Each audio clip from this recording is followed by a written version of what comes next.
Yes, yes. C'est très impressionnant parce que ça tire de tous les côtés.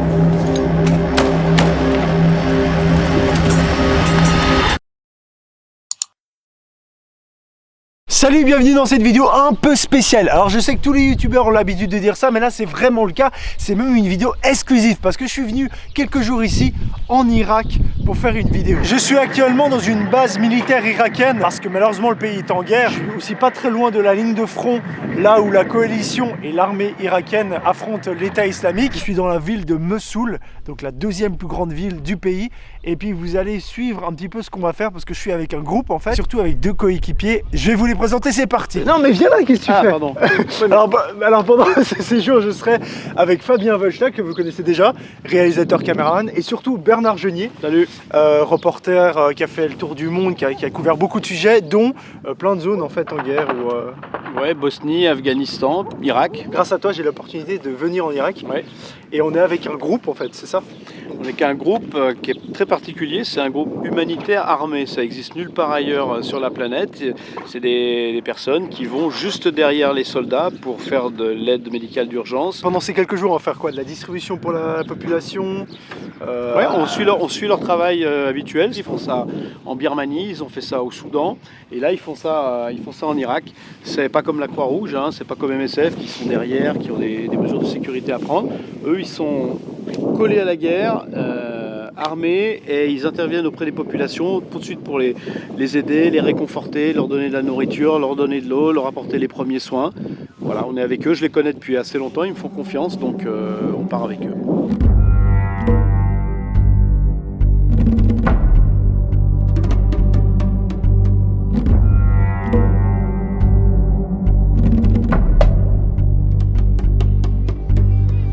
Avant de commencer la vidéo, il faut quand même que je vous explique la situation en Irak.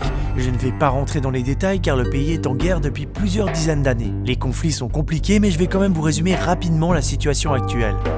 En 2014, l'État islamique a commencé à étendre son territoire en Irak, en capturant des villes, dont Mossoul, la deuxième plus grande ville du pays.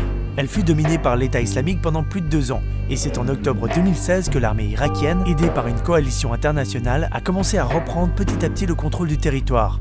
Depuis, les deux ennemis s'affrontent dans des combats impitoyables, ruelle par ruelle, quartier par quartier. L'idée de cette vidéo, c'est pas de faire un reportage ou quelque chose comme ça, c'est simplement y aller avec mes caméras en tant que vidéaste ou youtubeur et de capter des moments de vie en essayant de vous montrer un peu ce qui se passe dans la ville de Mossoul. Aujourd'hui, les affrontements continuent en Irak et à l'heure où nous faisons cette vidéo, nous sommes le 5 février 2017, l'armée irakienne a réussi à reprendre la moitié de la ville aux mains des djihadistes. Et Mossoul se retrouve divisé en deux. D'un côté ouest, c'est Daesh, l'État islamique, et en face, du côté est, c'est l'armée irakienne. Et c'est là que nous nous trouvons actuellement. Nous étions en train de rouler, mais comme la zone est encore en guerre, c'est compliqué, il y a plein de barrages, etc. Et c'est contrôlé par l'armée irakienne et aussi pas mal de petites milices. Donc du coup là, on s'est arrêté, mon équipe, mon escorte s'est arrêtée. Ils sont en train de négocier si on peut passer. Et voilà, moi j'attends qu'on puisse passer le barrage. Je comprends pas très bien, hein. Honnêtement, je comprends pas trop ce qui se passe, mais je fais comme si tout allait bien. Ça, c'est les gars de la milice avec laquelle on essaie d'entrer en contact pour pouvoir aller plus loin. Bon, on va voir si ça marche. C'est pas vraiment l'armée régulière, donc on sait pas vraiment qui sont ces gens.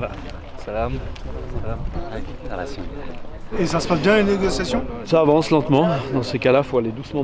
Faut boire le thé. Là, on vient de boire le thé. On discute avec le chef. On va essayer d'aller un coin plus loin. On va faire un petit tour. On va voir. On tâte là si on est les bienvenus ou pas.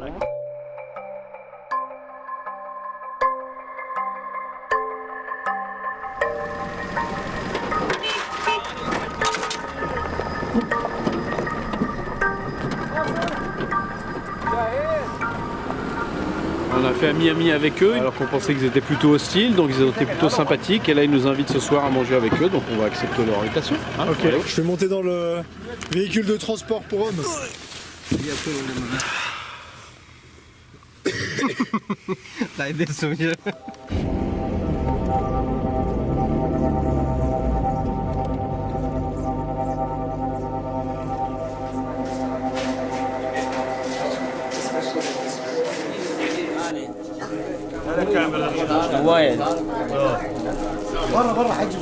Ils sont en train de nous montrer des prisonniers qu'ils ont fait pendant une attaque en fait. Une attaque sur Daesh.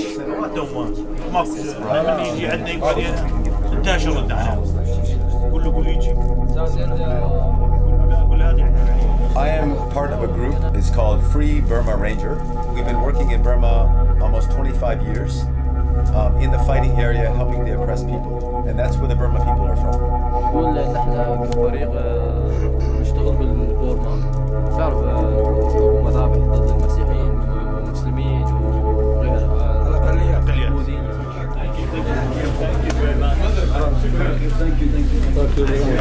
Thank you. On est toujours avec la milice, ils sont en train d'échanger leur numéro, leur Facebook. Je me suis fait avoir en fait, je me suis fait niquer quoi. Pourquoi? Parce qu'apparemment il est fou celui qui me donne celui qui veut mon email. Là t'es en train de donner ton email à la milice irakienne. Ouais, parce que je me suis fait niquer en fait, j'aurais pas dû. Français, Hein? Français, Français. Français, Suisse. Suisse. Switzerland, yeah.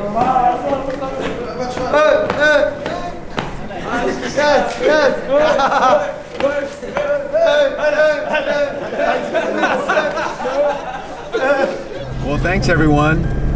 A lot of talking, I know. Good friendship though.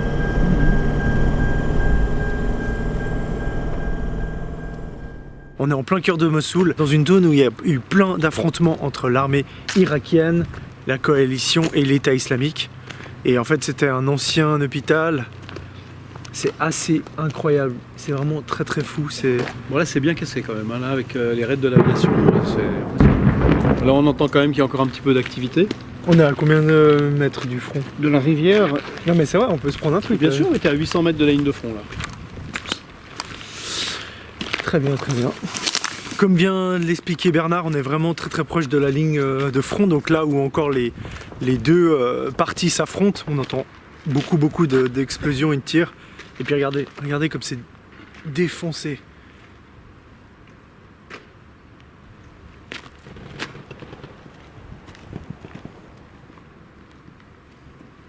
C'est très impressionnant.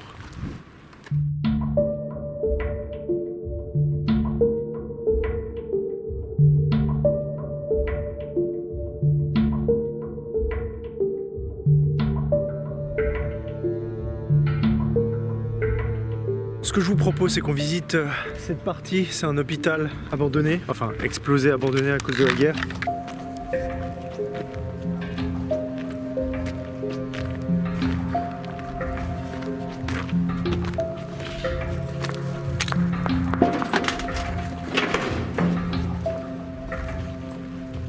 Je dois faire attention où je mets les pieds parce que peut-être il est encore piégé. Oh putain.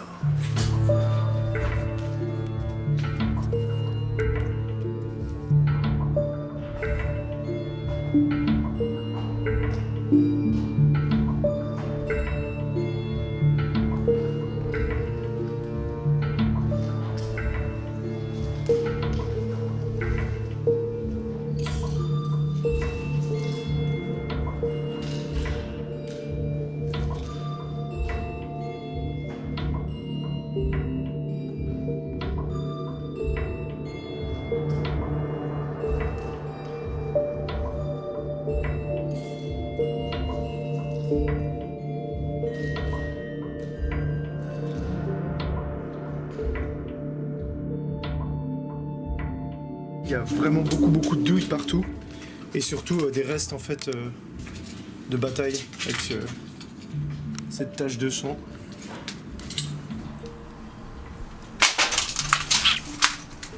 Putain, il y a des taches de sang partout,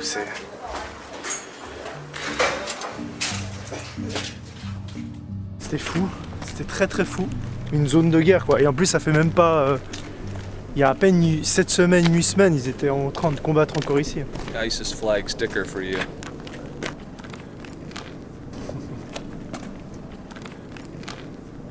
It's dangerous if I... No problem, take it. Yeah, it was just inside one of the buildings. you. Yeah, you're welcome, man. Thank No you, bro. problem. Stand here, you can actually see the... Yeah, you can see this. an airstrike came in right here and went in through the building right here and exploded inside the building. And the force of the explosion actually bowed the walls out, the rebar walls. So you can see the whole building is bowing on this side. It pulled the rebar, pulled the walls out from the supports on the inside of the building. It's a lot of power.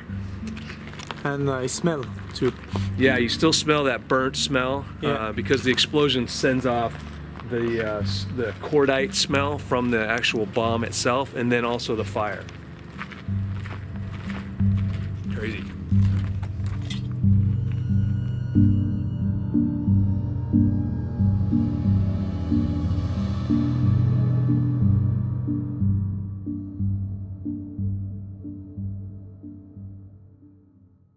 Aujourd'hui, c'est des activités avec les enfants du village.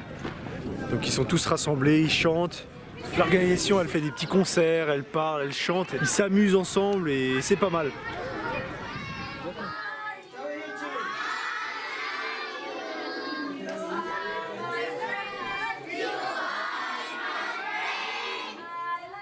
The people here, they don't want to play like this, but I think when they are here, they cannot do like this because everything they control and then under the control, so the kid and the lady, so they cannot walk around and do like this. Controlled by Daesh. Daesh. Yeah.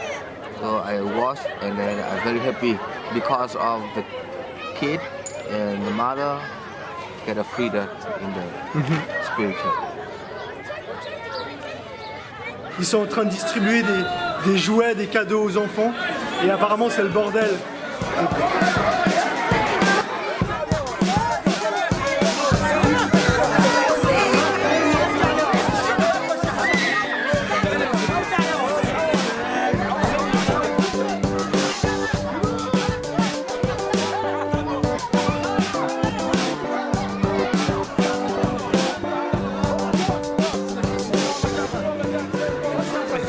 On arrive à la place du village et là on arrive, ils ont installé en fait des jeux pour les enfants.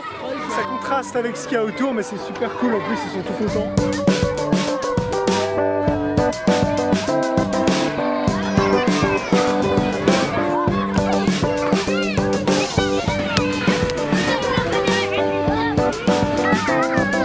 Nous sommes arrivés dans un autre village où on va distribuer l'eau.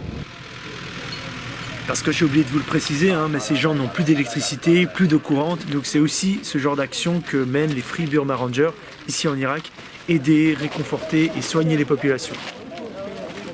Qu'est-ce qu'ils faisaient ces gens-là pendant la guerre? Une grande partie, là, il y en a plusieurs, on a posé la question, ils étaient dans des camps, ils ont pris la fuite. Donc ils sont partis de la ville, ouais. Ouais, ils étaient dans les camps, et puis là, bon, ceux qui restaient, après la question de savoir ceux qui restaient, c'est est-ce qu'ils étaient obligés de rester, ou est-ce que c'était des supporters de l'État islamique, ça, c'est un petit peu compliqué de le savoir, parce que toute la ville de Mossoul était quand même très en faveur de l'État islamique. Mais une fois que les villages sont vidés, ils reviennent, ils reprennent gentiment. Ouais, là, on a juste parlé à quelqu'un qui vient il est revenu dans son, je crois qu'il est là, il est revenu dans sa maison. Ça, ce sont sans doute des gens qui reviennent chez eux. Il y a des gens qui reviennent dans le village. Maintenant tout est calme, ils reviennent. Ouais, il y a toutes leurs affaires, les matelas et tout ça, il y a toutes leurs affaires. On mange une fois par jour des petits repas. Et là, avec Fabien, on a raté le repas de la journée et on a extrêmement faim. C'est vrai. À vous, regardez nos gueules. Un peu dégoûté, c'est vrai. On a hyper faim. C'est assez dur en fait. Qu'est-ce que je t'ai dit ce matin quand t'as vu le riz? Non, tu m'as dit. Fais ta version. Tu m'as dit t'inquiète, il y aura du riz à midi. J'ai dit t'inquiète, c'était parce que c'était 9h du mat. Ouais, mais c'est le repas de la journée. Un petit bout de pain pourri comme ça. Et j'ai dit t'inquiète, garde pour midi. Garde pour midi. Et à midi, qu'est-ce qui s'est passé? Ben, on n'a pas mangé. Non, parce qu'on s'est fait niquer. Pour ceux qui se posent la question, qu'est-ce qu'on mange en Irak? Bah, par exemple, aujourd'hui à midi, on a du riz avec des œufs locaux. Donc c'est plutôt bon. C'est bon ce que tu manges. Du riz, comme toi, avec des œufs bio. Des œufs ou des œufs? C'est possible, hein, des œufs aussi. J'ai déjà mangé des œufs en plus au Cambodge, c'est dégueulasse. T'as peut-être un goût dans la bouche, t'as envie de dégueuler pendant 2 jours, c'est immonde, immonde. Ils font des œufs grillés, tu croques dedans, tu crois que c'est une espèce de boulette et en fait c'est un œil, tu es obligé par politesse de le manger. Et puis tu regardes ce que c'est, ça fait un goût, c'est immonde, immonde, immonde. Donc ça ce sont des œufs et pas des yeux, et ils sont bio, C'est-à-dire que c'est bio-local, c'est-à-dire que comme la guerre a laissé plein de détritus partout, les gens jettent tout partout, il y a du plastique, il y a du métal, il y a toutes sortes de choses. Et puis les poules picorent là, donc les œufs ont un goût un peu spécial, mais c'est pas mauvais, hein, c'est pas mal. Je recommande en tout cas. Ouais. Je reviendrai quoi.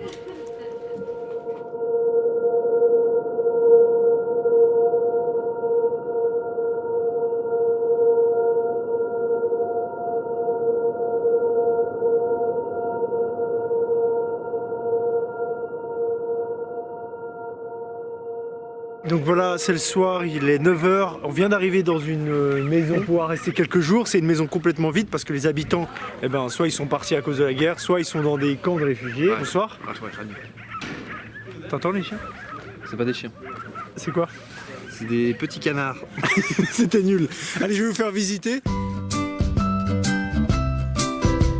C'est là où on dort, là il y a toutes nos affaires. Là c'est le lit de Bernard.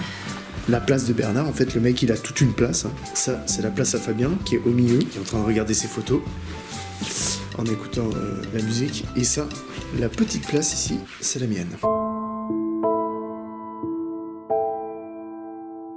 Le mec il continue à écraser mon matos. C'est rien à foutre. Bon là il vient de trouver un paquet de bonbons. Qu'est-ce que t'as? Le reste, parce que le reste ici, il en reste 5.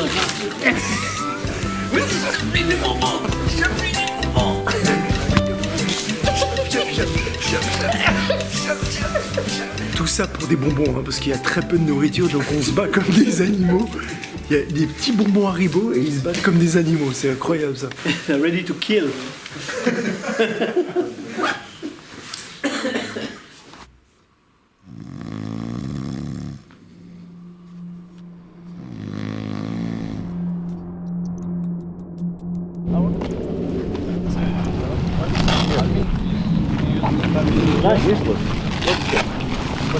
Bon alors là on va aller sur le front, donc je suis en train de mettre un gilet pare-balles qui pèse 8 kg.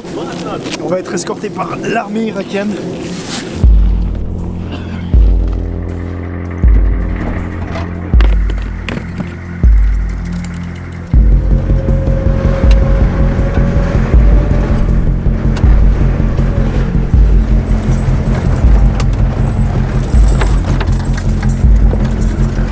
Là on rentre vraiment dans les zones de combat. Hein.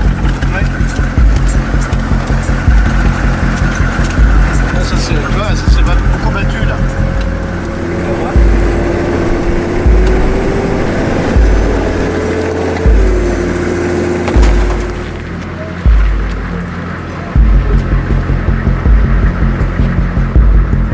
Ils viennent de nous expliquer qu'il faut qu'on se méfie énormément du ciel parce qu'en fait l'État islamique ils envoient des drones, donc ils sont sans arrêt en train de scruter le ciel pour vérifier qu'il n'y a pas une bombe qui nous arrive sur la gueule. Et si ça se passe, si tout d'un coup il y a un truc qui nous arrive dessus, ça arrête pas de péter à fond là-bas, il faut qu'on rentre dans un bâtiment le plus vite possible pour se protéger. T'as vu comme ça pète derrière? Je sais pas si vous entendez. L'autre jour, il y a un drone qui est arrivé qui a lâché 2 bombes. Ouais. En fait, il y a des gros drones qui peuvent lâcher 2 bombes et des petits, des Phantom 4 donc, qui peuvent lâcher une bombe. Les mêmes que utilisent vos youtubeurs préférés.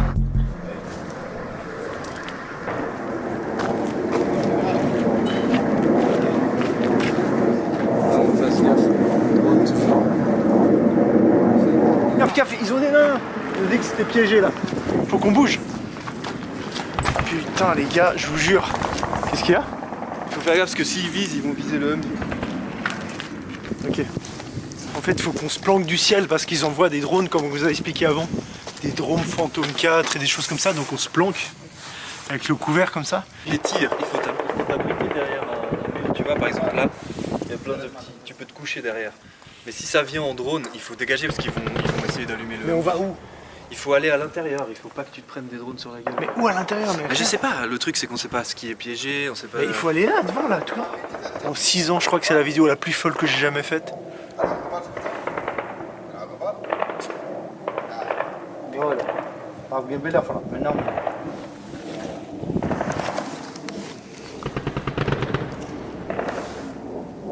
C'est très impressionnant parce que ça tire de tous les côtés.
Donc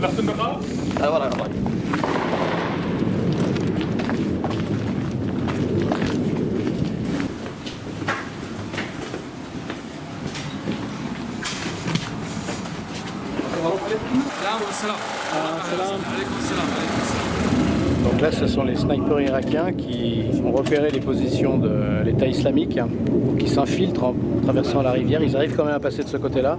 Et là, ils ont remarqué qu'il y a des changements, des mouvements.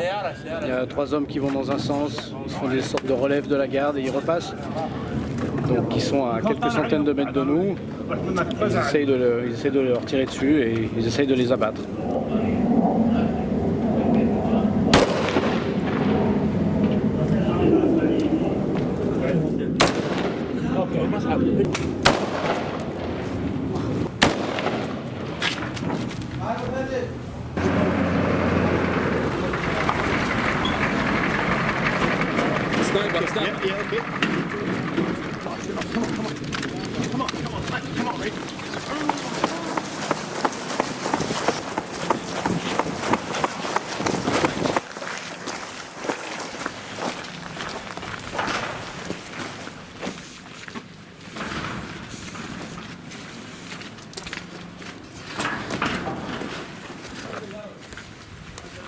Passe devant.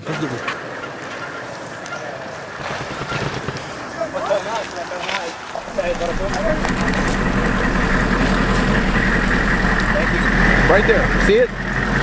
There's the Tigris right there, Okay. and the other side is ISIS. Okay. So we're just using this Humvee to take some photos. Yeah, Ganache. This good.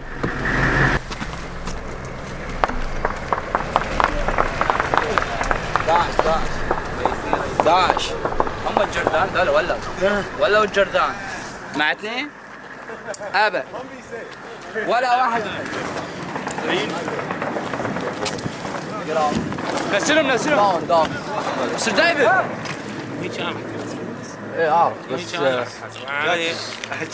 Le commandant de l'unité n'était pas du tout content et a été très surpris de voir deux pimpins arriver sans 3 pimpins, 4 avec David, sans autorisation, sans rien, aller voir la ligne de front. Donc il était un peu surpris, il n'était pas très content, mais avec le sourire quand même, parce que bon, on n'est pas des ennemis, mais ouais, il était moyennement content. Moyennement, voilà, surpris disons. Parce qu'on arrive sur des zones de guerre normalement qui sont inaccessibles, hein. Il faut des autorisations, etc. Puis nous on se promène comme ça. Ouais. Voilà. Donc on croyait qu'on avait l'autorisation, mais en fait on s'était pas vraiment compris, semble-t-il. Enfin personne n'était au courant, donc bon. C'est de l'improvisation. Ça arrive. Mais Ça arrive. Ils sont sympas, il va rien nous arriver. Ils sont en train de s'arranger derrière. Ils sont en train de nous montrer un drapeau de l'État islamique qu'ils ont capturé lors d'une bataille, encore une fois. C'est vraiment des trophées hein, pour eux, hein. Des trophées de guerre.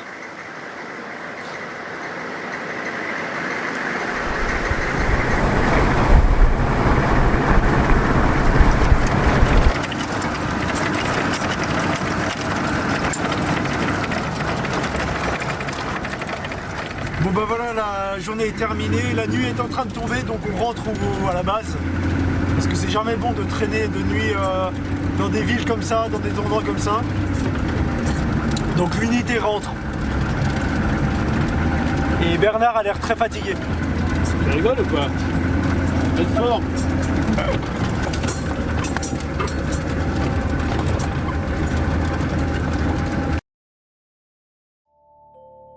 Voilà, on arrive à la fin de la vidéo. Alors je viens de rentrer et j'enregistre cette voix à chaud.